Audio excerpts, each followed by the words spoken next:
நான் சொல்கிறதெல்லாம் நல்லா தான் சொல்கிறேன், நான் ரொம்ப நல்லவன் தான், ஆனால் என் பேச்சு எடுபடுறது இல்லையே அப்படிங்கிற ஒரு ஏக்கம் வந்து எல்லார்ட்டையுமே இருக்கும். இதுக்கு என்ன காரணமாக இருக்கும் தெரியுங்களா? முதல்ல நம்மளை விற்கணும். நம்ம சொல்லக்கூடிய பொருளை விற்கிறதுக்கு முன்னாடி முதல்ல நம்மளை விற்கணும். அதுக்கு ஒரு உதாரணம், தமிழ்நாட்டில் இந்த கூமாப்பட்டி அப்படின்னு ஒரு கிராமத்தில் இருந்து ஒருத்தர் என்ன பண்ணார், பயங்கரமாக கூவினார். எதை பற்றி கூவினார்? கூமாப்பட்டி கிராமத்தை பற்றி கூவினார். ஆனால் கூமாப்பட்டி கிராமம் யார் அப்படிங்கிறது யாருக்குமே தெரியாததுக்கு முன்னாடி கூமாப்பட்டியை பற்றி கூவுறவர் யார் அப்படின்னு எல்லாருக்கும் தெரிஞ்சு போச்சு. ஸோ ஃபஸ்ட்டு அவர் விற்றுட்டார். He sold himself first. So இன்னார் இப்படி ஒரு வேரோடம்போட ஒரு நீர்நிலையோடு நின்று கூவுறது எல்லா பக்கம் பரவிடுச்சு. ஸோ இது ஒரு மிகப்பெரிய ரகசியம். இந்த ரகசியம் இப்போ எவ்வளோ பேருக்கு தெரிஞ்சிருக்குதுன்னு தெரில.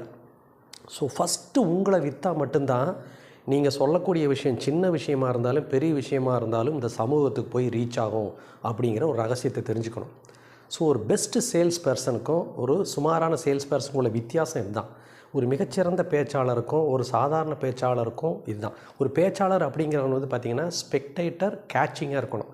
அப்படின்னு என்ன அர்த்தம்? கூட்டத்தை கவர்றவராக இருக்கணும். ஸோ இந்த கூட்டத்தை கவர்றது, நான் சொல்கிறத எல்லோரும் கேட்குறதுக்கு முன்னாடி என்னையை விற்கிறதுக்கு முதல்ல என்னோடய தோற்றப்பொழிவு நல்லா இருக்கணும். நான் சொல்கிற விஷயங்கள் வந்து மற்றவங்களை கவர்ற மாதிரி இருக்கணும். என்னோடய சுயநலத்துக்காக நான் என்ன பொருளை விற்க வந்திருக்கிறேனோ அது ரெண்டாம் பட்சமாக வச்சுட்டு மக்களுக்கு வேண்டிய ஒரு சில விஷயங்களை முதல்ல ஒரு 10-15 விஷயம் பேசி அவங்கள கவர்றவங்களாக இருக்கணும்.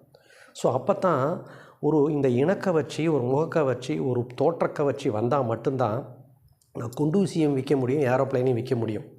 இதை தெரிஞ்சவர் தான் அந்த கூமாப்பட்டி. ஏன் அதை சொல்கிறேன்னா, இது எல்லாருக்கும் தெரியும் அப்படிங்கிறக்காக அவர் உதாரணம் சொல்கிறேன். அவர் ஒரு மிகப்பெரிய ஒரு வெற்றி படியில் போயிட்டுருக்கார். வாழ்த்துக்கள். ஸோ முதல்ல உங்களை விற்கிறதுக்கு இந்த தோற்றப்பொழிவு ரொம்ப முக்கியம் அப்படிங்கிற மாதிரி நீங்கள் சொல்லக்கூடிய விஷயங்கள் அப்புறம் தான் வந்து போய் ரீச் ஆகும். உங்களையே முதல்ல பிடிக்கலைன்னா நீங்கள் தங்கத்தை வந்து ஃப்ரீயாக கொடுக்குறேன் அப்படின்னு சொன்னால் கூட யாரும் வாங்குறதுக்கு ரெடியாக இருக்க மாட்டாங்க. ஸோ அதனால் உங்களை விற்கிறதுக்கு பாருங்கள். அப்படின்னா உங்கள் தோற்றப்பொழிவு, உங்களுடைய சொற்கள், உங்களுடைய முகக்கவர்ச்சி, மக்களை நீங்கள் எப்படி ஈர்த்துக்கிறீங்க அப்படிங்கிறதுல ரொம்ப ரொம்ப முக்கியமாக இருந்தீங்க அப்படின்னா அதை first you sold your self. அப்புறம் நீங்கள் சேல் பண்ணுறது ரொம்ப ஈஸியாக இருக்கும். இது ஒரு மிகப்பெரிய ரகசியம். இந்த ரகசியத்தை நீங்கள் ஃபாலோ பண்ணி பாருங்கள்.